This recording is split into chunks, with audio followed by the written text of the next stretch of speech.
Continuando nuestro estudio en este capítulo 16 de Números, que iniciamos en nuestro programa anterior, llegamos hoy a la sexta murmuración de los hijos de Israel. Leamos los versículos 41 y 42 de este capítulo 16.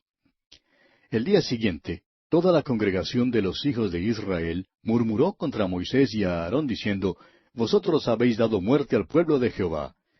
Y aconteció que cuando se juntó la congregación contra Moisés y a Aarón, miraron hacia el tabernáculo de reunión, y he aquí la nube lo había cubierto, y apareció la gloria de Jehová. Encontramos ahora que los hijos de Israel todavía se están quejando.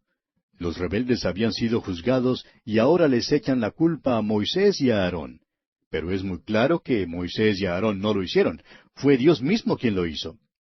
Fíjese usted una vez más que después de esta murmuración, la gloria del Señor volvió a aparecer. Ahora Dios está listo para juzgar a este pueblo murmurador. Sin embargo, el mismo hombre del que se quejan es quien separa entre el pueblo y Dios, para impedir que el juicio de Dios descienda sobre ellos. Leamos los versículos 43 al 50 de este capítulo 16 de Números. Y vinieron Moisés y Aarón delante del tabernáculo de reunión.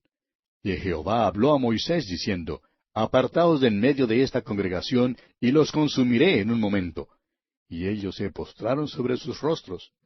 Y dijo Moisés a Aarón, Toma el incensario y pon en el fuego del altar, y sobre él pon incienso, y ve pronto a la congregación, y haz expiación por ellos, porque el furor ha salido de la presencia de Jehová, la mortandad ha comenzado. Entonces tomó a Aarón el incensario, como Moisés dijo, y corrió en medio de la congregación, y he aquí que la mortandad había comenzado en el pueblo, y él puso incienso e hizo expiación por el pueblo, y se puso entre los muertos y los vivos, y cesó la mortandad. Y los que murieron en aquella mortandad fueron 14,700, sin los muertos por la rebelión de Coré. Después volvió Aarón a Moisés a la puerta del tabernáculo de reunión, cuando la mortandad había cesado. Ahora esta actitud de Moisés que encontramos aquí en estos versículos, la encontramos reflejada también en el apóstol Pablo. Y él dice en su carta a los Romanos, capítulo 9, versículos 1 al 5, Verdad digo en Cristo, no miento, y mi conciencia me da testimonio en el Espíritu Santo, que tengo gran tristeza y continuo dolor en mi corazón. Porque deseara yo mismo ser anatema, separado de Cristo, por amor a mis hermanos, los que son mis parientes según la carne, que son israelitas, de los cuales son la adopción, la gloria, el pacto, la promulgación de la ley, el culto y las promesas, de quienes son los patriarcas, y de los cuales, según la carne, vino Cristo, el cual es Dios sobre todas las cosas, bendito por los siglos. Amén. Es decir que estos dos hombres, Moisés y Pablo, estaban tan interesados, amaban tanto a este pueblo de Israel, que estaban dispuestos a morir ellos mismos, o a ser separados de Cristo, como dice el apóstol Pablo, si eso fuera posible, por amor a sus hermanos, de manera que ellos pudieran ser salvos. Y así, amigo oyente, concluimos nuestro estudio de este capítulo 16 de Números. Llegamos ahora al capítulo 17. Y en este capítulo 17 encontramos que la vara de Aarón florece. Dios confirma el sacerdocio y establece el hecho de que Aarón es el sumo sacerdote y los establece mediante la resurrección. Leamos pues los primeros 5 versículos de este capítulo 17 de Números. Luego habló Jehová a Moisés diciendo, Habla a los hijos de Israel y toma de ellos una vara por cada casa de los padres, de todos los príncipes de ellos, 12 varas conforme a las casas de sus padres, y escribirás el nombre de cada uno sobre su vara. Y escribirás el nombre de Aarón sobre la vara de Leví, porque cada jefe de familia de sus padres tendrá una vara. Y las pondrás en el tabernáculo de reunión delante del testimonio, donde yo me manifestaré a vosotros. Y florecerá la vara del varón que yo escoja, y haré cesar de delante de mí las quejas de los hijos de Israel con que murmuran contra vosotros. Los hijos de Israel estaban murmurando contra Aarón, diciendo que él no era el único que les podía representar delante de Dios. Fue una rebelión contra él, y por tanto Dios ahora confirma su sacerdocio de una manera extraordinaria. Tomaron esas 12 varas. Cada vara estaba más muerta que un palo de escoba. Pusieron, pues, esas varas delante del Señor. La vara de Aarón estaba allí entre las otras, y es más que seguro que su vara estaba tan muerta como todas las demás. ¿Pero qué pasó? Bueno, veamos el versículo 8. Y aconteció que el día siguiente vino Moisés al tabernáculo del testimonio, y he aquí que la vara de Aarón de la casa de Leví había reverdecido y echado flores, y arrojado renuevos, y producido almendras. Esta es la vida que procede de la muerte. El sacerdocio de Aarón fue confirmado por la resurrección. Esas varas estaban muertas. La vara de Aarón estaba muerta también, pero fue hecha viva. Floreció y dio fruto, es decir, que la vida vino de la muerte. O sea que se produjo la resurrección. Permítanos decirle, amigo oyente, que el reflorecimiento de las matas que han estado durmientes durante el invierno no es en realidad un caso en que la vida venga de la muerte. La primavera no ilustra la resurrección de Cristo, tampoco la ilustra el polluelo que viene del huevo. Ya hay vida en el huevo. La resurrección es la vida que procede de la muerte. Este incidente halla su cumplimiento en el Señor Jesucristo. El sacerdocio del Señor Jesucristo se apoya en el hecho de su resurrección. Se nos dice con toda franqueza en la carta a los Hebreos capítulo 8 versículos 4 al 6 que si Él estuviera aquí en la tierra no sería sacerdote. Su resurrección le hizo sacerdote. Leamos ese pasaje allá en Hebreos capítulo 8 versículos 4 al 6. Y a propósito, amigo oyente, quisiéramos que usted leyera juntamente con nosotros ese pasaje. Así es que búsquelo allá en la carta a los Hebreos, capítulo 8, versículos 4 al 5, para que así se dé cuenta lo que vamos comentando. Muy bien. Este pasaje dice, así que si estuviese sobre la tierra, ni siquiera sería sacerdote, habiendo aún sacerdotes que presentan las ofrendas según la ley, los cuales sirve a lo que es figura y sombra de las cosas celestiales, como se le advirtió a Moisés cuando iba a erigir el tabernáculo, diciendo, mira, haz todas las cosas conforme al modelo que se te ha mostrado en el monte. Pero ahora, tanto mejor ministerio es el suyo, cuanto es mediador de un mejor pacto establecido sobre mejores promesas. Luego nos dice que todos los hombres no llegan a ser sacerdotes. Una vez más, en Hebreos capítulo 5, versículo 4 leemos, y nadie toma para sí esta honra, sino el que es llamado por Dios, como lo fue a Aarón. La evidencia de su llamado era la resurrección. El Señor Jesucristo fue levantado de los muertos y llegó a ser nuestro sumo sacerdote. Una vez más, en Hebreos capítulo 7, versículo 24 y versículo 25 leemos, tiene un sacerdocio inmutable, por lo cual puede también salvar perpetuamente a los que por él se acercan a Dios, viviendo siempre para interceder por ellos. En este mismo momento, amigo oyente, Él está a la diestra de Dios. Hoy mismo Él está allí intercediendo por usted y por mí. Uno de los privilegios más grandes que tenemos es el de poder acercarnos a Él. Nos es posible acercarnos a Él y Él intercede por nosotros. Otra vez, en Hebreos capítulo 4, versículos 14 al 16 leemos, por tanto, teniendo un gran sumo sacerdote que traspasó los cielos, Jesús el Hijo de Dios, retengamos nuestra profesión. Porque no tenemos un sumo sacerdote que no pueda compadecerse de nuestras debilidades, sino uno que fue tentado en todo según nuestra semejanza, pero sin pecado. Acerquémonos, pues, confiadamente al trono de la gracia para alcanzar misericordia y hallar gracia para el oportuno socorro. Amigo oyente, ¿necesita usted misericordia? ¿Necesita ayuda en este día? ¿Es acaso monótona su vida? Acude entonces al Señor Jesucristo. Él está allí intercediendo por usted, su gran sumo sacerdote. ¿Se siente quizá solo? Acuda a Él. ¿Es la vida una batalla que usted está perdiendo? ¿Se siente tal vez derrotado? Acuda entonces a Él. ¿No puede tal vez vencer la tentación? Acérquese a Él. ¿Le parece quizá que la vida es una equivocación terrible y le falta sabiduría para alguna decisión que tiene que hacer? Vaya a Él, amigo oyente. ¿Hay tristeza en su vida? Busque a Jesucristo. Él es nuestro gran sumo sacerdote debido a su resurrección de los muertos. Él está vivo hoy. Él está hoy a la diestra de Dios intercediendo por usted y por mí. Leamos ahora los versículos 9 y 10 de este capítulo 17 de Números. Entonces sacó Moisés todas las varas de delante de Jehová a todos los hijos de Israel, y ellos lo vieron, y tomaron cada uno su vara. Y Jehová dijo a Moisés, vuelve la vara de Aarón delante del testimonio, para que se guarde por señal a los hijos rebeldes, y hará cesar sus quejas de delante de mí, para que no mueran. Estamos seguros que estas varas habían sido recogidas en el desierto. Probablemente habían sido talladas y se habían dado ciertas formas con un cuchillo, y quizá algunas aún estaban adornadas. Lo que es seguro es que esas varas estaban bien muertas. Ahora, la que fue hecha viva, la vara de Aarón que floreció y produjo almendras, esa tuvo que ser guardada para un testimonio y un recuerdo.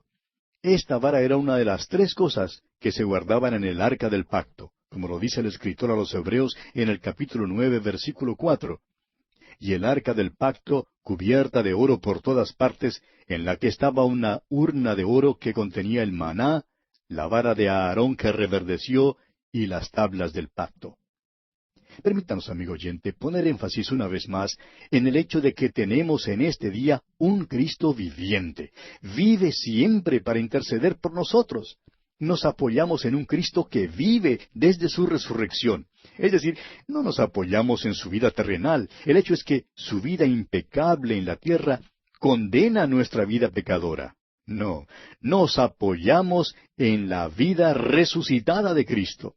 Vino hasta la tierra y tomó nuestro lugar, se identificó con nosotros, pero ahora ha ascendido al cielo, habiendo sido resucitado de los muertos, y hoy está sentado a la diestra de Dios, y allí intercede por nosotros.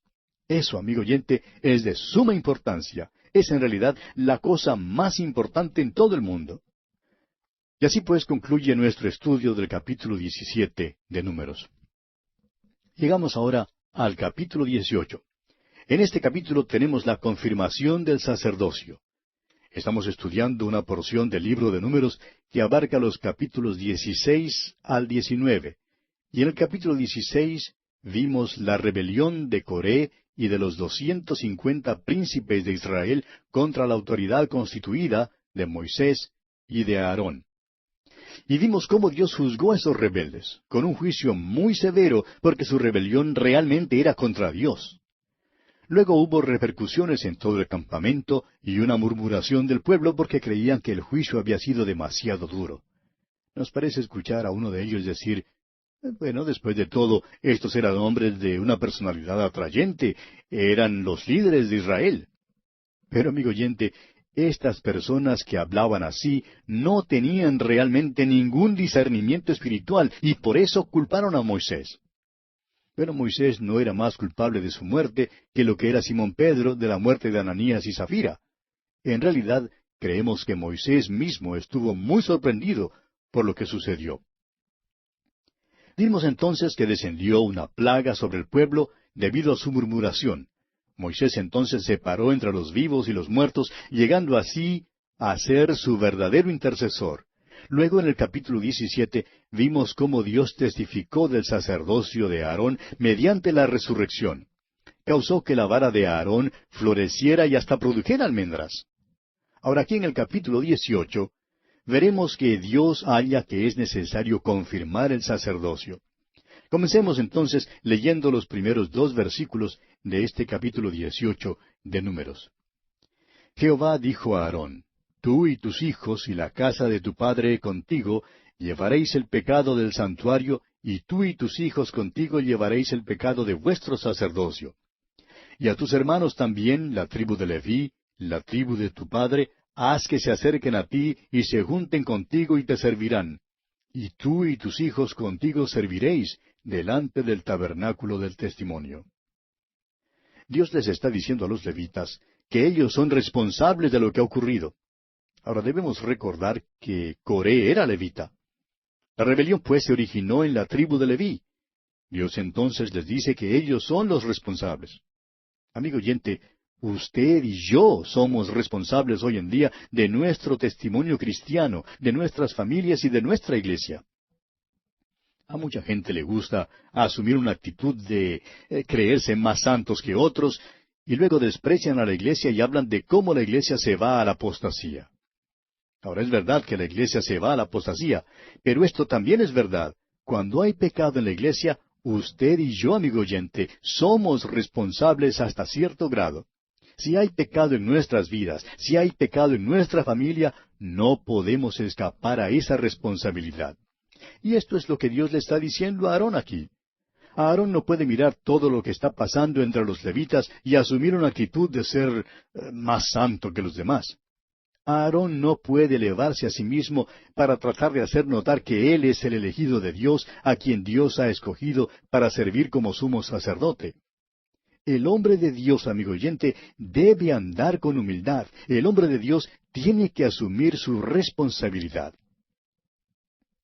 En los versículos 3 al 18 de este capítulo 18 de Números, Dios les explica a los levitas, con todo detalle, que ellos están encargados del tabernáculo, de todos los enseres, del santuario y del altar.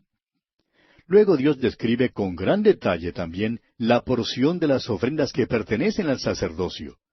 Los sacerdotes debían ser sostenidos por su porción de las ofrendas y por toda la ofrenda mecida que era dada al sacerdote. La ofrenda mecida no era ofrecida como holocausto. Leamos entonces el versículo 19 de este capítulo 18 de Números.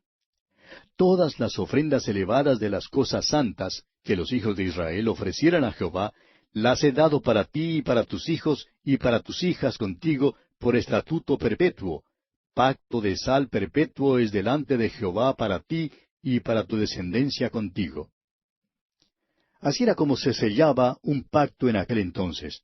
La sal se consideraba como ingrediente necesario del alimento diario y por tanto se formó una relación muy íntima entre la sal y el hacer un pacto. Los árabes hoy en día todavía entienden que el participar de la hospitalidad, el haber comido algo con sal, asegura una amistad. Hay sal entre nosotros es una expresión que significa que ahora hay amistad entre nosotros. Continuemos pues con el versículo 20 de este capítulo 18 de Números. Y Jehová dijo a Aarón, de la tierra de ellos no tendrás heredad, ni entre ellos tendrás parte. Yo soy tu parte y tu heredad de en medio de los hijos de Israel. Aarón no tendría porción alguna de la tierra prometida. No tendría granjas, ni viñas que atender, ni olivares que proteger.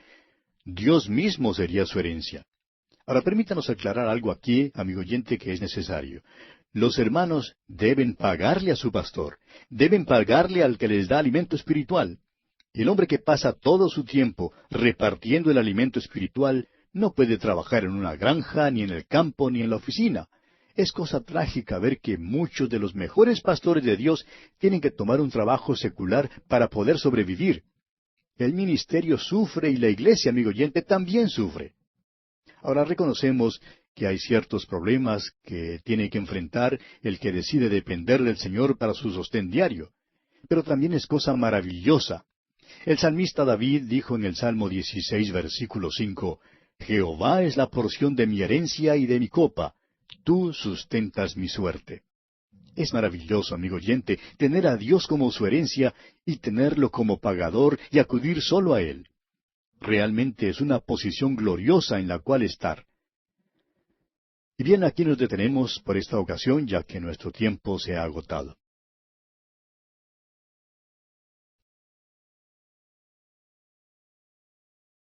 Continuamos hoy nuestro estudio en el capítulo 18 de Números.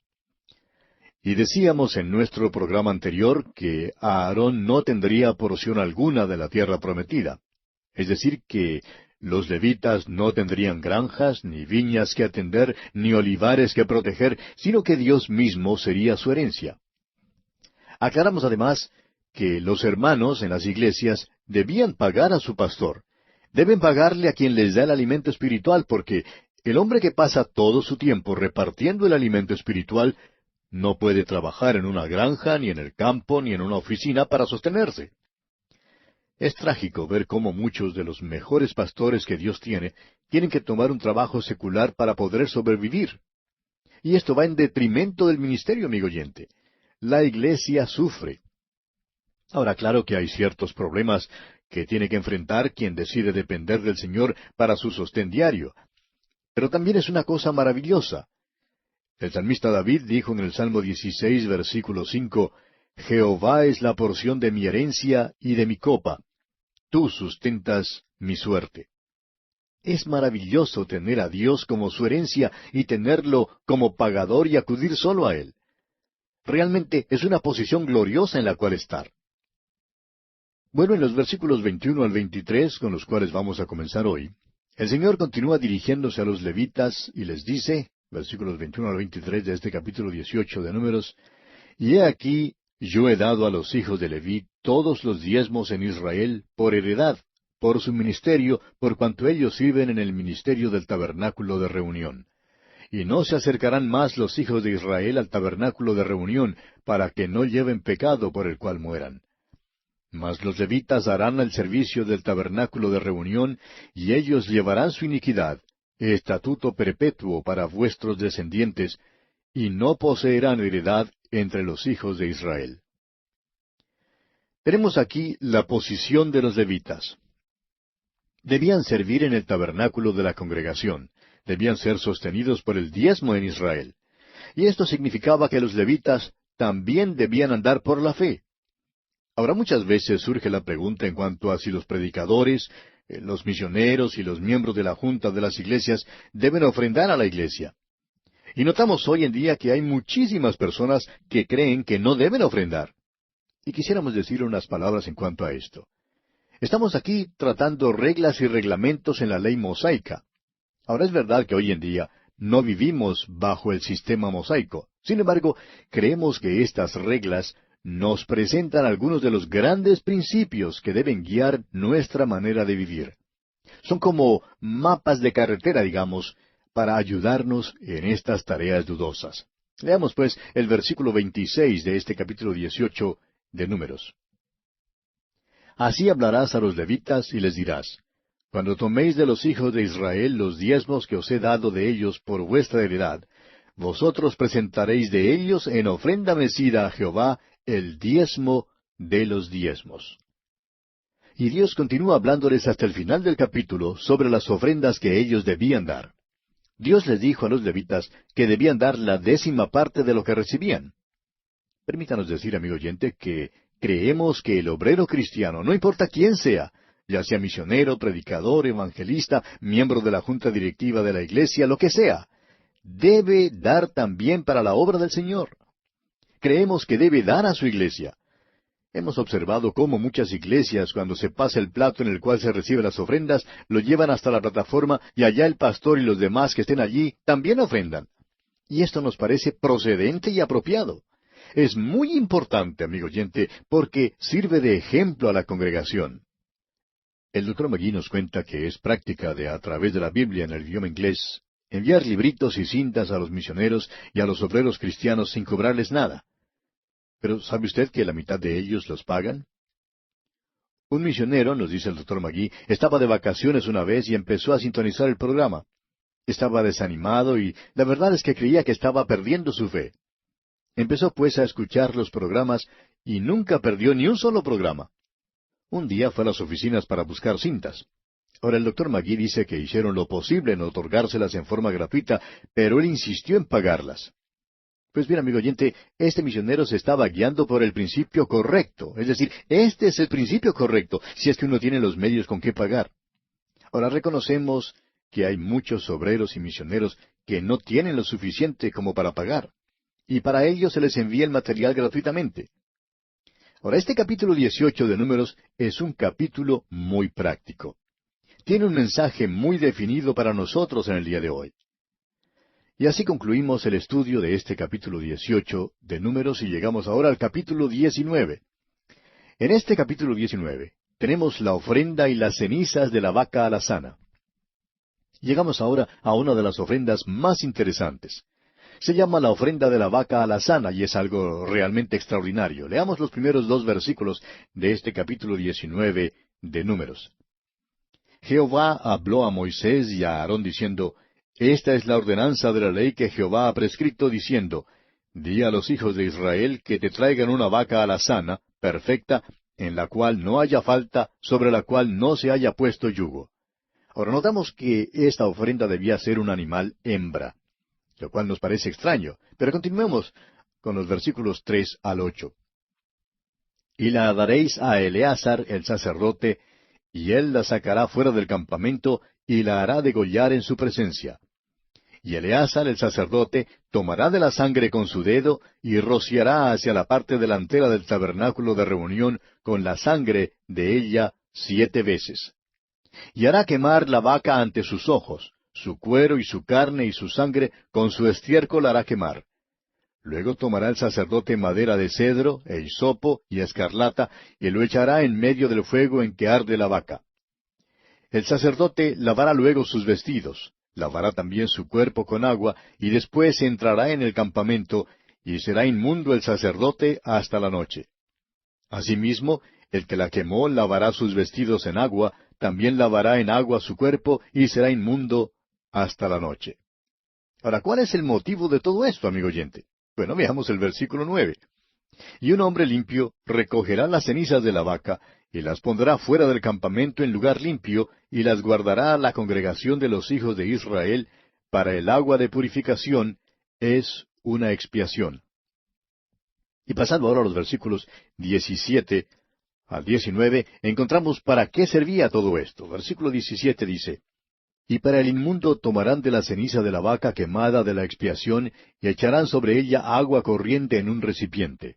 Y un hombre limpio tomará hisopo y lo mojará en el agua, y rociará sobre la tienda, sobre todos los muebles, sobre las personas que allí estuvieren, y sobre aquel que hubiere tocado el hueso, o el asesinado, o el muerto, o el sepulcro. Y el limpio rociará sobre el inmundo al tercero y al séptimo día, y cuando lo haya purificado al día séptimo, él lavará luego sus vestidos, y asimismo se lavará con agua, y será limpio a la noche. Ahora vamos a estudiar esta ofrenda. Cuando los hijos de Israel estaban en marcha y un hombre pecaba, no podían pararse allí mismo para levantar el tabernáculo y cumplir el rito de la ofrenda de transgresión o una ofrenda por el pecado. ¿Qué iban a hacer entonces cuando un hombre pecaba así? Pues dice aquí que debían tomar las cenizas de esta vaca alazana y mezclarlas con agua corriente. Luego debían tomar el hisopo, el agua y las cenizas y aplicarlas al individuo que había pecado. Parece algo muy extraño, ¿verdad? Permítame decirle, sin embargo, amigo oyente, que tiene gran significado para nosotros hoy en día. Fue así como Dios trató el pecado de esas personas. Y Dios también tiene una manera de tratar nuestro pecado. Permítanos contarle otro incidente extraño. Cuando nuestro Señor Jesucristo entró en el aposento alto con los discípulos, lo primero que hizo fue buscar un lebrillo de agua para lavar los pies de los discípulos. Ahora, ¿por qué hizo eso? Jesús le explica el motivo a Simón Pedro. Le dice en el capítulo 13 del Evangelio según San Juan, versículo 8, Si no te lavare, no tendrás parte conmigo. Si el Señor Jesús no hubiera lavado los pies de Pedro, Pedro no hubiera podido tener comunión con él. El evangelista Juan nos dice que Jesús hizo esto en vista del hecho de que había venido del Padre y que iba a volver al Padre. En el capítulo 13 de su Evangelio, Juan dice en los versículos 3 y 4, Sabiendo Jesús que el Padre le había dado todas las cosas en las manos, y que había salido de Dios y a Dios iba, se levantó de la cena y se quitó su manto, y tomando una toalla se la ciñó. Jesucristo, amigo oyente, ha regresado ahora al Padre, y todavía está ceñido con la toalla de servicio. El lebrillo de agua es la palabra de Dios, y el Espíritu Santo es el que nos la aplica. El hisopo habla de la fe. Hoy en día, cuando usted y yo pecamos, amigo oyente, no es necesario que Cristo muera una vez más. En la primera carta del apóstol Juan, capítulo 1, versículo 7, leemos, Pero si andamos en luz, como Él está en luz, tenemos comunión unos con otros, y la sangre de Jesucristo su Hijo nos limpia de todo pecado. Cuando andamos en luz, andamos en la palabra de Dios. Si andamos en luz, ¿qué vemos? Pues vemos que estamos sucios y que necesitamos ser limpiados. El Espíritu de Dios nos convence de nuestra culpa y nos da a conocer que tenemos que usar el agua. Acudimos a Él y aplicamos el agua de la palabra, la cual nos dice que la sangre de Jesucristo, el Hijo de Dios, sigue limpiándonos de todos los pecados. Pero el agua de la palabra y la sangre limpiadora de Jesucristo tienen que ser aplicadas. En la primera carta del apóstol Juan, capítulo 1, versículo 9, encontramos estas palabras: Si confesamos nuestros pecados, Él es fiel y justo para perdonar nuestros pecados y limpiarnos de toda maldad. Murió aquí en la tierra para salvarnos, y ahora vive allí para mantenernos salvos. Cuando Jesucristo murió por nuestros pecados, no murió solamente por aquellos pecados que cometimos hasta la hora que vinimos a Él. Murió también por todos nuestros pecados desde el tiempo en que primero vinimos a su cruz hasta aquel tiempo cuando nos dé una corona. Ahora, no diga usted que uno no peca después de ser salvo. Esta verdad es algo que muchos hermanos descuidan. ¿Sabe usted en qué consiste esto? Los hermanos se bañan y se limpian antes de asistir a la iglesia. Se ponen desodorante y perfumes y lociones y qué sé yo. ¿Sabe usted que hoy en día las congregaciones tienen un mejor olor que lo que solían tener? Porque se está usando hoy en día tantos desodorantes, perfumes y colonias, en fin, todo eso. Sin embargo, muchos hermanos están sucios. Sí, están sucios. Huelen a pecado, amigo oyente. ¿Cuántos han mirado las cosas que no deben haber mirado? Vienen con los ojos sucios. ¿Cuántos han escuchado la chismografía durante la semana? ¿Cuántos han oído las cosas sucias que no debieron haber oído?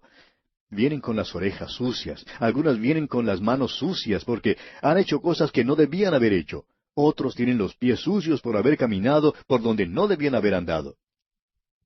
Hay hermanos que creen que pueden entrar en la iglesia y que en sí el solo hecho de entrar hace que todo esté bien. Bueno, todo no está bien, amigo oyente. Por eso mismo el Señor Jesús dice, si no te lavare, no tendrás parte conmigo. Es por esto, por esta contaminación, que el culto le parecía muerto al hermano y el sermón muy pesado. Amigo oyente, usted necesita un baño espiritual. ¿Por qué no va a él para ser limpiado? Alguien preguntará, ¿con qué frecuencia debo entonces bañarme? Bueno, no sé en cuanto a usted, amigo oyente, pero yo trato de bañarme todos los días. He visto que tengo que acercarme a Jesucristo 2 o 3 veces durante el día para decirle que yo me he equivocado y que no debía haber hecho esto ni aquello o haber dicho esto o lo otro. Permítanos decirle, amigo oyente, que queremos tener comunión con Él. Y la única manera que podemos disfrutar de esta dulce comunión es mediante la confesión de nuestros pecados. El apóstol Juan en su primera carta, capítulo 1, versículo 6, dice, si decimos que tenemos comunión con Él y andamos en tinieblas, mentimos y no practicamos la verdad. Amigo oyente, no queremos hacer eso. Es tan importante que nos acerquemos a Él y que le digamos todas nuestras fallas. Amigo oyente, lo que más vale es decírselas. Cristo ya sabe nuestras fallas y fracasos, pero si confesamos nuestros pecados, la comunión es entonces maravillosa. Esta ofrenda de la vaca alazana es una ofrenda maravillosa porque mantuvo limpios a los hijos de Israel en su marcha a través del desierto. Este fue su desodorante espiritual durante la marcha y permitió que pudieran mantenerse en comunión con Él. Y así, amigo oyente, concluye nuestro estudio del capítulo 19 de Números. Llegamos ahora al capítulo 20. En este capítulo encontramos las muertes de María y de Aarón y también el agua de la peña. Este es un estudio de acción de gracias, aunque a primera vista no parece serlo. Principia con la muerte de María y termina con la muerte de Aarón. El capítulo comienza y termina con el tema de la muerte y por eso no parece ser algo por lo cual se pueda dar gracias.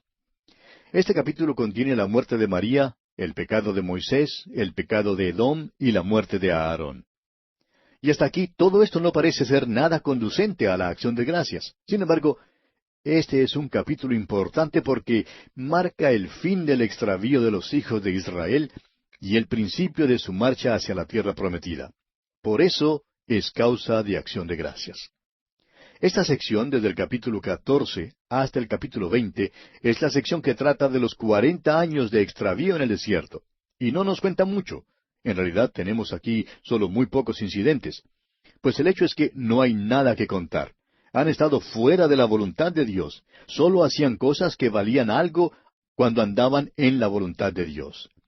Podemos hablar mucho del hecho de que Israel sea el pueblo elegido de Dios. Pero esta elección no valía nada, sino solamente cuando andaban dentro de la voluntad de Dios. Y eso todavía es cierto hoy en día, amigo oyente. Es verdad en cuanto a usted y en cuanto a mí también. No valemos nada cuando estamos fuera de la voluntad de Dios. Debemos funcionar en el cuerpo de creyentes, ejerciendo el don que Él nos ha dado por medio del poder del Espíritu Santo. Hay tantos dones y todos no tenemos el mismo don. Dorcas, por ejemplo, cosía ropa y el coser era su don. Hoy en día hay también dones como ese. Cuando usted y yo, amigo oyente, no hacemos las cosas que Cristo quiere que hagamos, somos tan innecesarios e inútiles como es el apéndice del cuerpo humano y en realidad lo que hacemos es estorbar. Al entrar pues en el estudio de este capítulo 20 de Números, notemos primeramente que estamos en Cades, una vez más, después de haber transcurrido 38 años. Leamos el primer versículo de Números capítulo 20. Llegaron los hijos de Israel, toda la congregación al desierto de Sin, en el mes primero, y acampó el pueblo en Cades. Y allí murió María, y allí fue sepultada. Tenemos aquí la muerte de María y un solo versículo que habla en cuanto a ella. No aparece aquí ninguna larga oración u honras fúnebres. Se encuentran una vez más en Cades. Habían estado allí hace 38 años y ahora están de nuevo en ese lugar. 38 años de extravío, de no llegar a ninguna parte. Estos años de extravío no fueron años de gran bendición para el pueblo, pero sí fueron años llenos de grandes lecciones para ser aprendidas. Hay tantos de nosotros hoy en día que, en verdad, no marchamos como peregrinos en este mundo. Simplemente lo que nos ocurre es que nos extraviamos aquí. Qué tristeza si esta es la verdad en cuanto a nosotros. Los años de extravío fueron años perdidos para Israel. Permítanos decir una vez más, amigo oyente, que tenemos una declaración muy corta y sencilla en cuanto a la muerte de María. No hay ninguna oración fúnebre, ningún esfuerzo se hace para elogiarla. Ella cuidaba a Moisés y en el desierto era su hermana mayor. Sin embargo, ella se unió en la rebelión contra él, aún con su hermano Aarón. Pero aquí Moisés no se acuerda de esto, solo permanece su amor por ella. Y bien, amigo oyente, nuestro tiempo lamentablemente se ha agotado. Así es que continuaremos en nuestro próximo programa.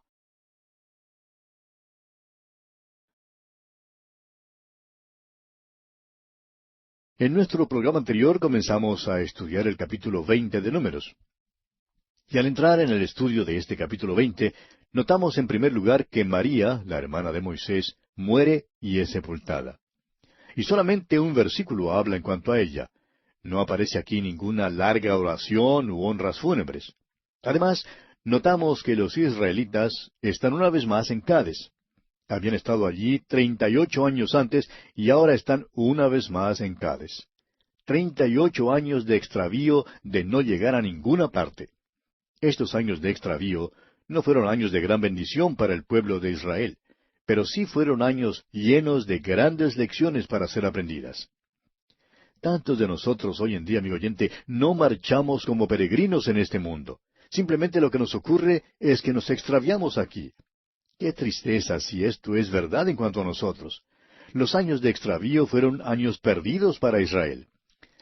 Y permítanos decir una vez más, amigo oyente, en cuanto a la muerte de María, que no hay aquí ninguna oración fúnebre, ningún esfuerzo se hace para elogiarla. Es cierto que ella cuidó a Moisés y en el desierto era su hermana. Sin embargo, ella se unió en la rebelión contra él, aun con su hermano Aarón. Pero aquí Moisés no se acuerda de esto, solo permanece su amor por ella. Y amigo oyente, creemos que cuando lleguemos al reino celestial y demos una mirada hacia atrás, nos olvidaremos de todas las molestias que otros nos hayan causado, aun nuestros mismos hermanos. Solo el amor permanecerá. Es asombroso que cuando llega la hora de la muerte, todos tratamos de pensar en algo bueno acerca de los difuntos. Tratamos de olvidarnos de todo lo que haya sido feo. María, pues, murió y fue sepultada, y nada más se dice aquí en cuanto a ella. Llegamos entonces a la séptima murmuración. Leamos los versículos 2 y 3 de este capítulo 20 de Números. Y porque no había agua para la congregación, se juntaron contra Moisés y a Aarón. Y habló el pueblo contra Moisés diciendo, Ojalá hubiéramos muerto cuando perecieron nuestros hermanos delante de Jehová. Ahora no creemos que cuando dijeron que deseaban la muerte hablaban en serio. Ninguno de nosotros quiere realmente morir. La muerte no es cosa natural para el hombre. Pero notamos que aquí se están quejando, están llorando una vez más y murmurando. Y esta es la séptima vez, o sea, la séptima murmuración, y su base es la falta de agua. Continuemos leyendo los versículos 4 y 5.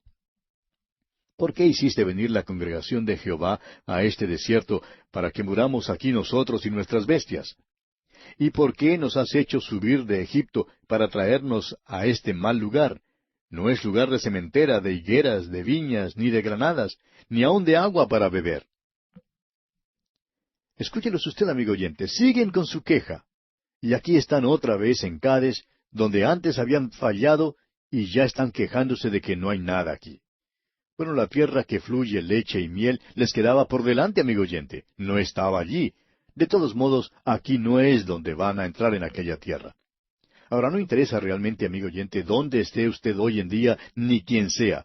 Pero si usted es hijo de Dios, tiene que reconocer que no está permanentemente aquí en esta tierra.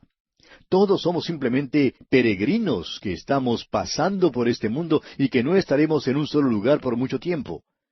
Por tanto, no debemos pasar tanto tiempo quejándonos. Leamos ahora el versículo 6 de este capítulo 20 de Números. Y se fueron Moisés y Aarón de delante de la congregación a la puerta del tabernáculo de reunión, y se postraron sobre sus rostros, y la gloria de Jehová apareció sobre ellos. Permítanos una vez más dirigir su atención al hecho de que cada vez que este pueblo murmuraba o se quejaba, la gloria del Señor aparecía. Ahora Dios no se agradaba de su queja, y eso debe enseñarnos hoy en día que si somos hermanos que nos quejamos y lloramos, que eso no agrada en realidad a Dios. Y esto es cierto, no importa quién sea, ni dónde esté, ni lo que haga. Y llegamos ahora al agua de la peña y a la desobediencia de Moisés. Leamos el versículo 7 y también el versículo 8 de este capítulo 20 de Números. Y habló Jehová a Moisés diciendo, Toma la vara y reúne la congregación tú y a Aarón tu hermano, y hablad a la peña en vista de ellos, y ella dará su agua, y les sacarás aguas de la peña, y darás de beber a la congregación y a sus bestias. Toma la vara, dijo el Señor, era la vara de Aarón. Reúne la congregación tú y a Aarón tu hermano, y hablad a la peña. Ahora, ¿por qué era que en esta vez solo debía hablarle a la peña? Bueno, es porque, según dice el capítulo 17 de Éxodo, Moisés ya había golpeado una vez la peña y había salido agua. El hecho es que Jesucristo, la peña, debe ser golpeada una sola vez. Continuemos con los versículos 9 y 10. Entonces Moisés tomó la vara de delante de Jehová, como él le mandó, y reunieron Moisés y Aarón a la congregación delante de la peña, y les dijo, Oíd ahora, rebeldes, ¿os hemos de hacer salir aguas de esta peña? Ahora note usted que no solo son los hijos de Israel los que se quejan, sino que también Moisés se queja, ¿verdad? Y hasta simpatizamos con él. Él ha estado ya con ellos por 40 años en el desierto y, francamente, amigo oyente, se está poniendo algo cansado con ellos. Todo lo que hacían era murmurar y quejarse y creemos que Moisés ya estaba cansado y bastante desalentado. ¿Se olvida pues de sí mismo cuando dice, ¿os hemos de hacer salir aguas de esta peña? Moisés no iba a hacer salir aguas de la peña de ninguna manera. Dios es el único que puede proveer agua, de modo que necesitaban aprender aquí una gran lección. La peña es un tipo de Cristo, y hay una gran lección aquí también para cada uno de nosotros. Ahora Moisés se enojó e hizo algo que no debió haber hecho. Y esto le va a impedir que entre en la tierra prometida. Leamos el versículo 11 de Números capítulo 20. Entonces alzó Moisés su mano y golpeó la peña con su vara 2 veces, y salieron muchas aguas, y bebió la congregación y sus bestias. Alguien dirá que no debió haberla golpeado 2 veces. Amigo oyente, no debió haberla golpeado ni siquiera una vez, pues ya había sido golpeada. La peña que tenemos aquí es un tipo de Cristo. Cristo sufrió una sola vez por los pecados, nunca una segunda vez. Murió una sola vez, y Dios les está enseñando esto mediante el tipo, y Moisés debió haber protegido y guardado el tipo en obediencia a Dios. Debió haber obedecido al Señor. Dios le dijo con toda claridad que debía hablarle a la peña. El apóstol Pablo nos dice en su primera carta a los Corintios capítulo 10, versículos 1 al 4, porque no quiero, hermanos, que ignoréis que nuestros padres todos estuvieron bajo la nube y todos pasaron el mar, y todos en Moisés fueron bautizados en la nube y en el mar, y todos comieron el mismo alimento espiritual, y todos bebieron la misma bebida espiritual, porque bebían de la roca espiritual que los seguía, y la roca era Cristo. Cristo, amigo oyente, fue herido una sola vez. Ahora, Él es el Cristo exaltado y viviente que nunca será herido de nuevo. Lo que debemos hacer ahora, los que hemos sido redimidos, es hablarle. Ahora las aguas salieron en abundancia. El error de Moisés no impidió que las aguas salieran. Moisés indicó su falta de fe al golpear 2 veces la peña. No confió en Dios y en su palabra, no creyó, y en verdad, esta fue la acción tanto de Moisés como de Aarón. ¿Cuántos hermanos hay hoy en día que confían en Cristo como su Salvador, pero que todavía están llenos de temores e incredulidad? No están seguros de su salvación. Qué mal testimonio damos del poder de Dios cuando no nos fiamos de su palabra y no creemos. El escritor a los Hebreos dice en el capítulo 10 de dicha carta, versículo 12, pero Cristo, habiendo ofrecido una vez para siempre un solo sacrificio por los pecados, se ha sentado a la diestra de Dios. Volviendo ahora al capítulo 20 de Números, leamos el versículo 12. Y Jehová dijo a Moisés y a Aarón, por cuanto no creísteis en mí, para santificarme delante de los hijos de Israel, por tanto no meteréis esta congregación en la tierra que les he dado. ¿Se fija usted? El error en esto no fue simplemente una cuestión de golpear la peña. Este era un cuadro de Cristo y eso es lo importante. Moisés y Aarón pecaron al no creer a Dios y al no obedecerle. Por esa razón, Moisés no entrará en la tierra sino hasta después de su muerte. Sabemos que estuvo en la tierra prometida porque apareció con Cristo en el monte de la transfiguración en esa tierra. Moisés tuvo que acompañar al grupo que murió en Cades Barnea. Debido a que no creyó a Dios, tuvo que entrar en la tierra prometida por la puerta de la muerte. Canaán realmente es un cuadro de donde usted y yo debemos vivir por la fe. No es un cuadro del cielo. Estamos en este mundo que es un desierto, pero usted y yo, amigo oyente, debemos disfrutar ahora mismo de todas las bendiciones de Canaán, las cuales obtenemos, como lo veremos en el libro de Josué, por medio de la muerte y la resurrección de Cristo. Debemos aferrarnos de este hecho creyendo a Dios y entregándonos total e irrestrictamente a Él. Y eso es precisamente lo que Moisés y Aarón no hicieron. Ahora el versículo 13 dice, estas son las aguas de la rencilla, por las cuales contendieron los hijos de Israel con Jehová, y Él se santificó en ellos. Y llegamos ahora al caso del rey de Edom, quien rehúsa dar paso a Israel. Leamos los versículos 14 al 16. Envió Moisés embajadores al rey de Edom desde Cades, diciendo, así dice Israel tu hermano, tú has sabido todo el trabajo que nos ha venido, cómo nuestros padres descendieron a Egipto, y estuvimos en Egipto largo tiempo, y los egipcios nos maltrataron y a nuestros padres. Y clamamos a Jehová, el cual oyó nuestra voz, y envió un ángel y nos sacó de Egipto. Y he aquí estamos en Cades, ciudad cercana a tus fronteras.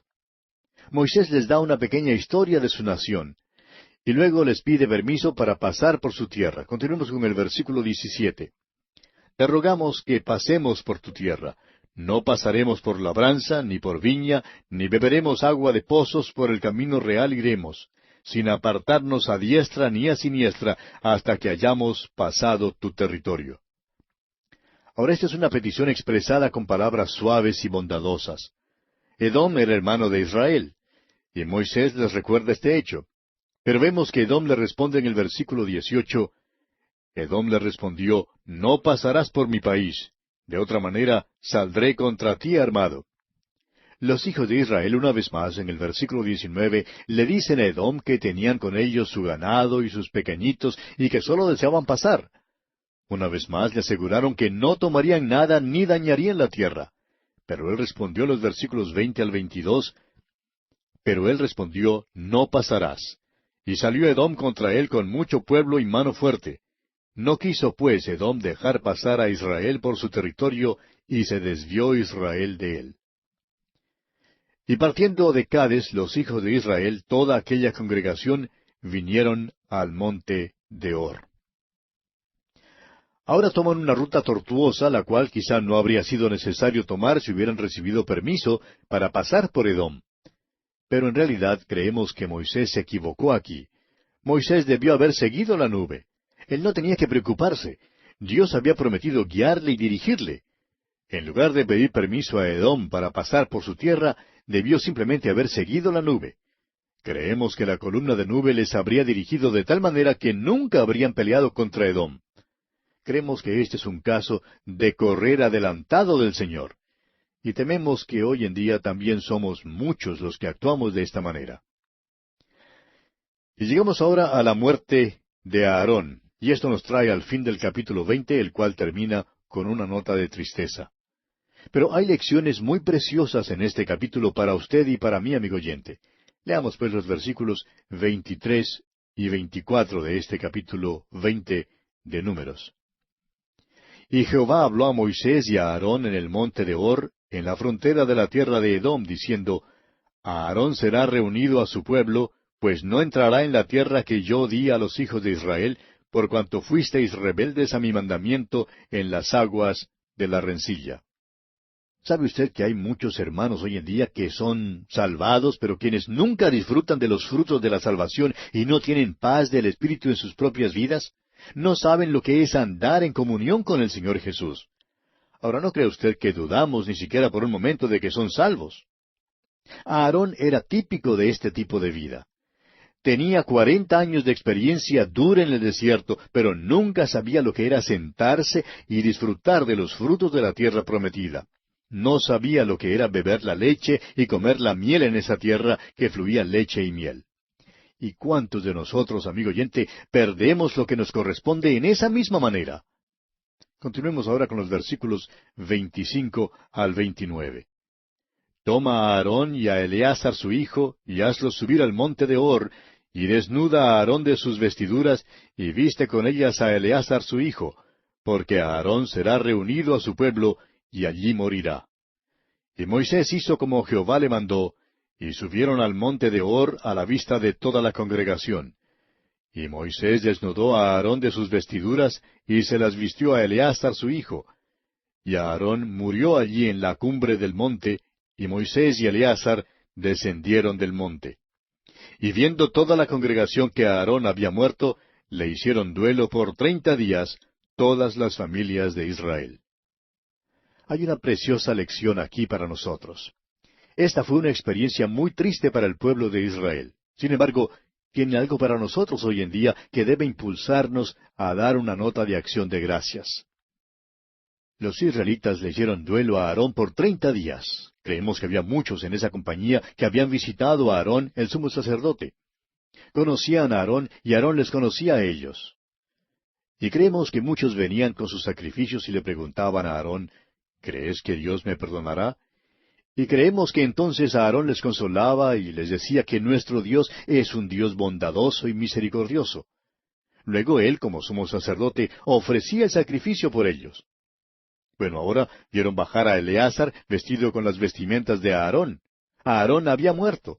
Y ellos decían, pero no conozco a Eleazar y él no me conoce a mí. Y ahora tenemos un sacerdote diferente. Permítanos decirle, amigo oyente, que hoy en día tenemos un gran sumo sacerdote que vive para siempre para interceder por nosotros. Nuestro Señor no es un sacerdote según el orden de Aarón, sino según el orden de Melquisedec. Como dice el escritor a los Hebreos en el capítulo 7 de esa carta, en los versículos 1 y 3, porque este Melquisedec, rey de Salem, sacerdote del Dios Altísimo, y en el versículo 3, sin padre, sin madre, sin genealogía, que ni tiene principio de días, ni fin de vida, sino hecho semejante al Hijo de Dios, permanece sacerdote para siempre. Nuestro sumo sacerdote, amigo oyente, no morirá.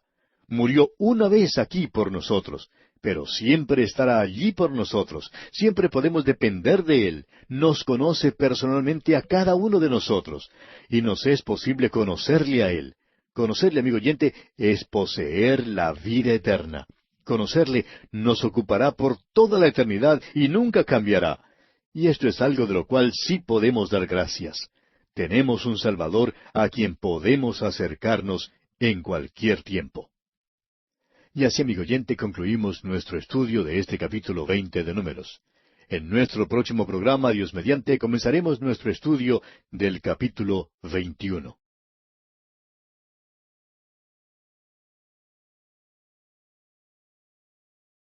Comenzamos hoy a estudiar el capítulo 21 de Números. Y en este capítulo tenemos tres aspectos principales. La primera victoria de Israel, el primer cántico y la serpiente de bronce. Esos son los tres aspectos que tenemos. Como vimos en nuestro programa anterior, el capítulo 20 de Números marcó el fin de las andanzas extraviadas de Israel en el desierto. Ahora, en este capítulo 21, veremos el comienzo de la marcha hacia la tierra prometida. El capítulo 20 principió con la muerte de María, la hermana de Moisés, y terminó con la muerte de Aarón. Pero ahora veremos cómo los hijos de Israel reinician su marcha. Están ahora en pleno camino y por primera vez obtienen una victoria. Veremos también la provisión de Dios para su pecado en la serpiente de bronce, un cuadro profético de la muerte redentora de Cristo en la cruz del Calvario. Leamos pues los primeros 4 versículos de este capítulo 21 de Números. Cuando el cananeo, el rey de Arad, que habitaba en el Negev, oyó que venía Israel por el camino de Atarim, peleó contra Israel y tomó de él prisioneros. Entonces Israel hizo voto a Jehová y dijo, si en efecto entregares este pueblo en mi mano, yo destruiré sus ciudades.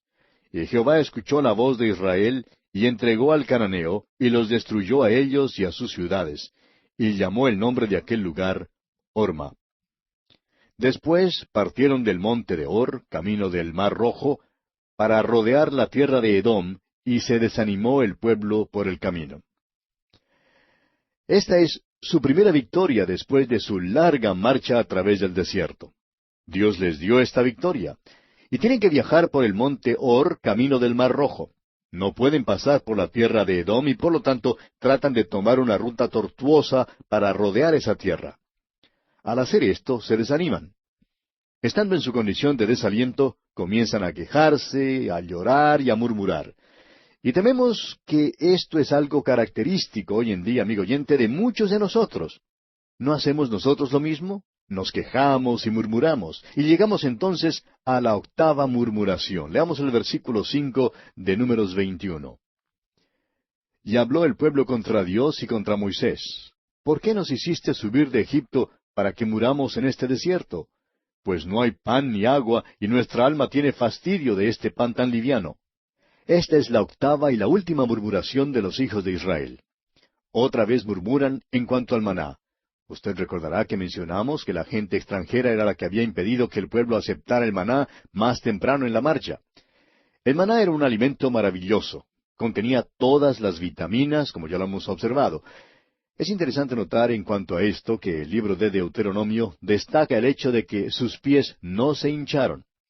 Ahora permítanos contarle que un médico misionero en las Filipinas dijo en cierta ocasión que uno de los síntomas principales de la enfermedad conocida como el beriberi es la hinchazón de los pies, y es el resultado de que una persona siga comiendo la misma dieta. Esto comprueba entonces que los hijos de Israel conseguían todas sus vitaminas en el maná y que esta era una comida algo sabrosa. Sin embargo, vemos que a pesar de todo esto, el pueblo aún se quejaba. Amigo oyente, hay personas que se quejan porque siempre tienen que comer biftec y helados, y para variar dicen que les gustaría comer una hamburguesa.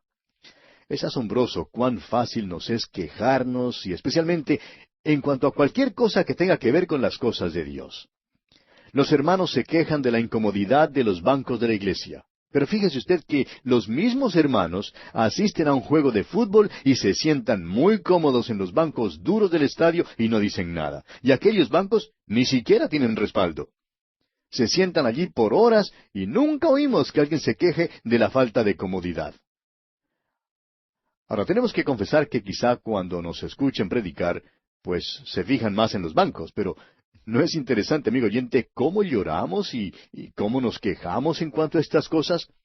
¿Cuántas son las veces en que realmente damos gracias a Dios y nos regocijamos en su bondad para con nosotros? Francamente creemos que el Señor se cansa de toda esta murmuración de su pueblo. Dice aquí que su alma, el alma del pueblo israelita, tiene fastidio de ese maná. No les gusta. Se quejan de que han sido traídos al desierto para morir. El Señor se cansa de toda esta murmuración y les va a juzgar a causa de ella.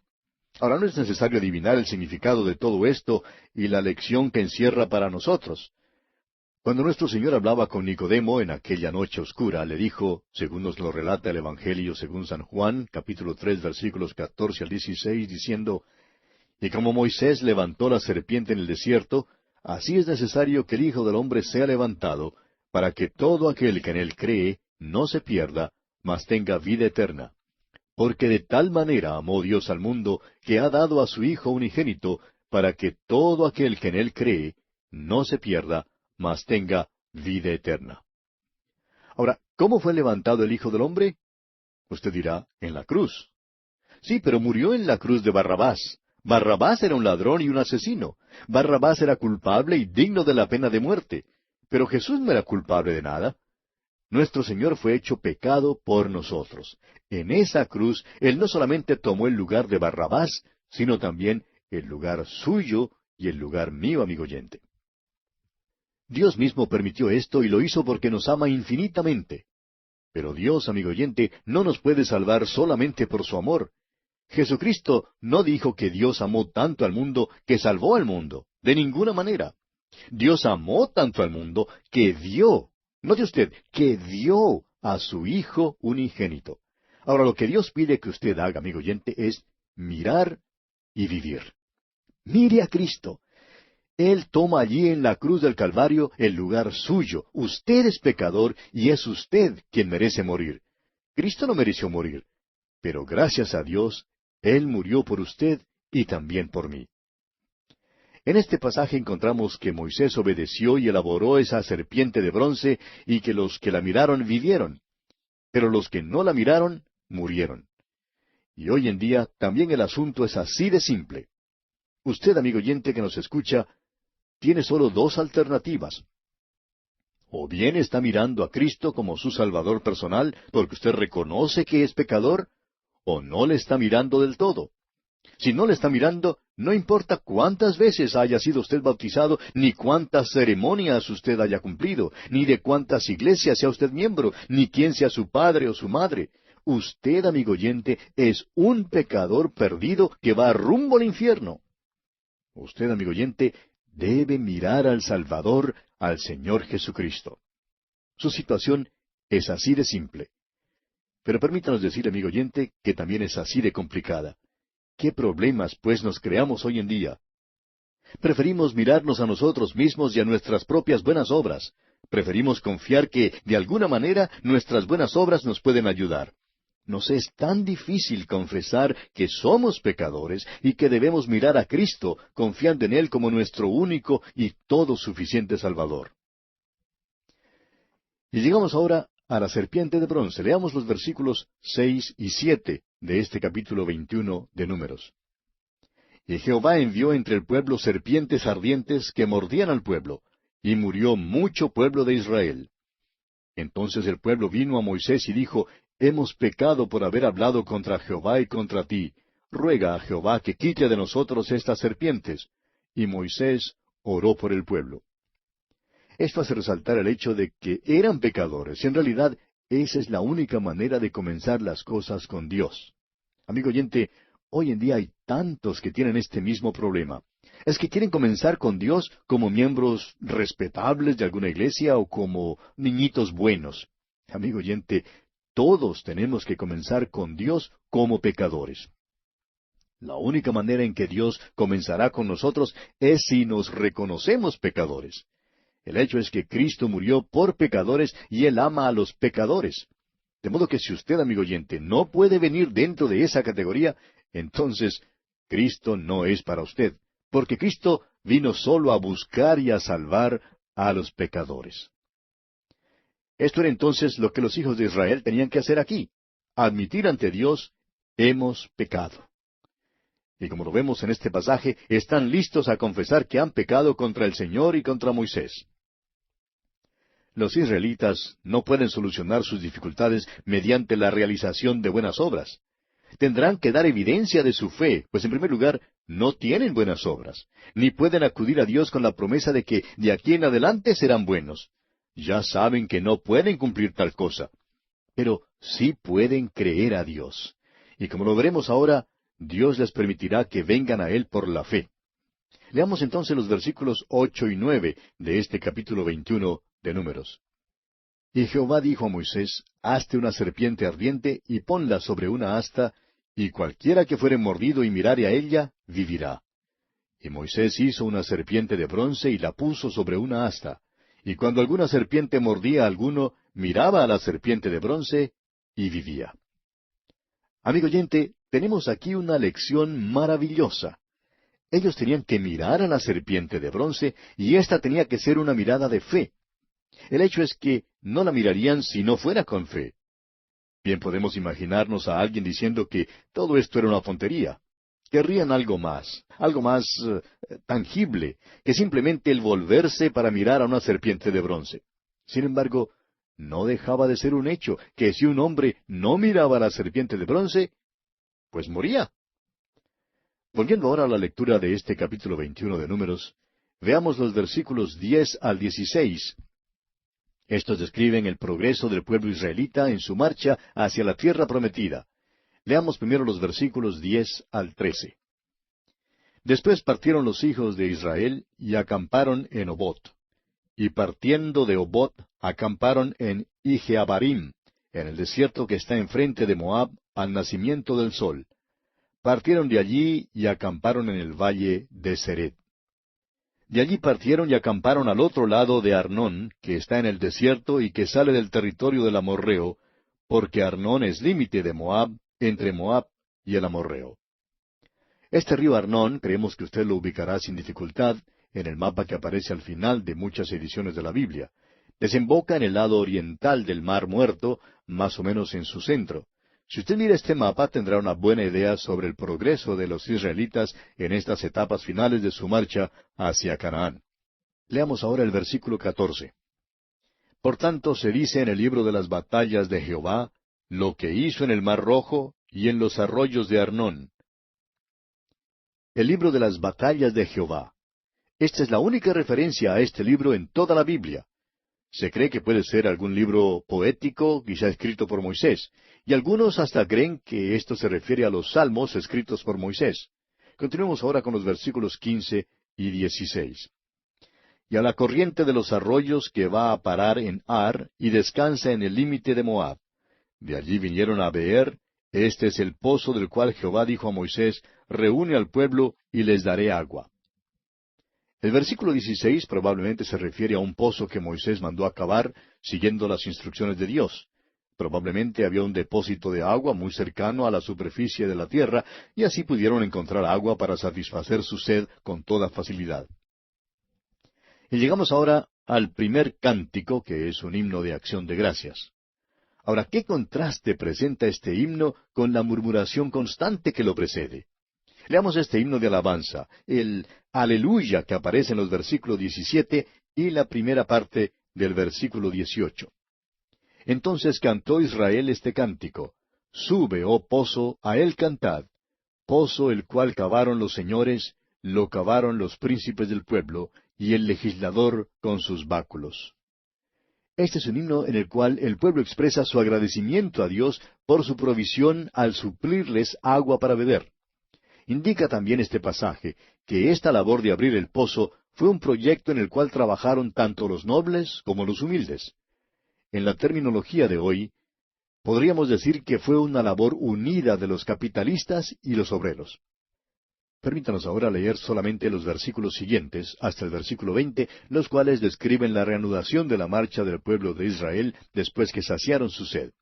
Comenzando con la última parte del versículo 18, dice: Lo cavaron los príncipes del pueblo, y el legislador con sus báculos. Del desierto vinieron a Matana. Y de Matana a Naaliel, y de Naaliel a Bamot, y de Bamot al valle que está en los campos de Moab, y a la cumbre de Pisga, que mira hacia el desierto. Tenemos luego dos victorias de Israel que no consideraremos en mucho detalle. Primero tenemos el caso del rey de los amorreos. Leamos el versículo 21. Entonces envió Israel embajadores a Sehón, rey de los amorreos, diciendo, Israel ahora le pide permiso a Sehón, rey de los amorreos, para pasar por su tierra. Pero a pesar de todas las seguridades que le son ofrecidas, según el versículo 22, el versículo 23 indica que el rey rehúsa y junta entonces un ejército contra Israel. Pero como lo veremos ahora, es derrotado. Leamos el versículo 24 entonces de este capítulo 21 de Números. Y lo hirió Israel a filo de espada, y tomó su tierra desde Arnón hasta Jaboc, hasta los hijos de Amón, porque la frontera de los hijos de Amón era fuerte.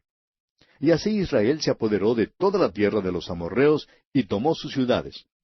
Luego sucedió otro incidente similar con el rey Og de Basán. Veamos el versículo 33 ahora.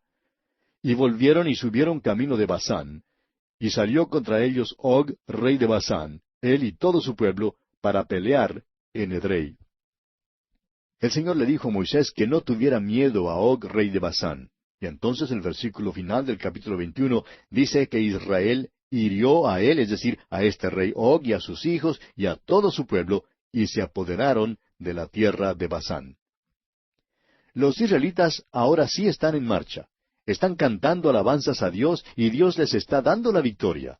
Dios les ayudará también en su lucha contra Moab y entonces se prepararán para entrar en la tierra prometida.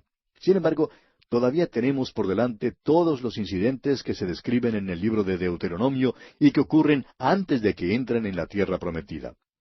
Este libro tiene algunas instrucciones que eran muy importantes, no sólo para aquel entonces, sino también muy importantes para nosotros en nuestros tiempos. Y bien, amigo oyente, concluimos así nuestro estudio del capítulo 21 de Números. En nuestro próximo programa comenzaremos nuestro estudio del capítulo 22. En el capítulo 22 encontramos el camino de Balaam, y entraremos en una nueva sección de este libro de Números que abarca los capítulos 22 hasta el 25. Es una sección de este libro de Números que entra en la historia de Balaam el profeta, uno de los individuos más raros y extraños imaginables que encontramos en las páginas de las Escrituras. Ojalá pudiéramos ilustrar su carácter, aunque lamentablemente no nos será posible hacer tal cosa.